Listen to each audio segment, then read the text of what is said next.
எனக்கு 26 வயசு, 13,000 ரூபாய் சம்பளம் வாங்குறேன். பேங்க்ல வேலை பார்க்குற 11,000 ரூபாய் சம்பாதிக்கிற ஒரு பொண்ணை கல்யாணம் பண்ணி எங்களுக்கு 23 வயசு ஆகுறப்ப, 32 வயசு ஆகுறப்ப ஊரம்பாக்கத்துல ஒரு கிரவுண்ட் வாங்கி அதுல 1,800 ஸ்கொயர் ஃபீட் வீடு கட்டி.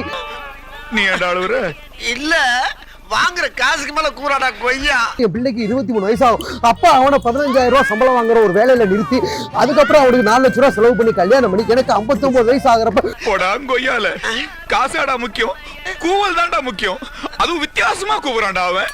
14,09,000 ரூபாய் நான் ரிட்டையர்மெண்ட் பேமெண்ட் வாங்கி அதுக்கப்புறம் அதுல வர்ற பணத்தை எஃப்டில போட்டு அதுக்கப்புறம் நானும் என் ஒய்ஃபும் ஊட்டி, மலேசியா, சிங்கப்பூர் நாடு விட்டு நாடு டூர் போய்கிட்டே இருப்போம். அதுக்கப்புறம் எனக்கு 22 வயசு ஆகுறப்ப எனக்குன்னு சொல்லி தனியா ஒரு கிரவுண்ட் வாங்கி கும்பகோணத்துல இடம் வாங்கி அதுல போய் எனக்கு என்ன வரும் சார்? சசிகுமார் படமா? படமா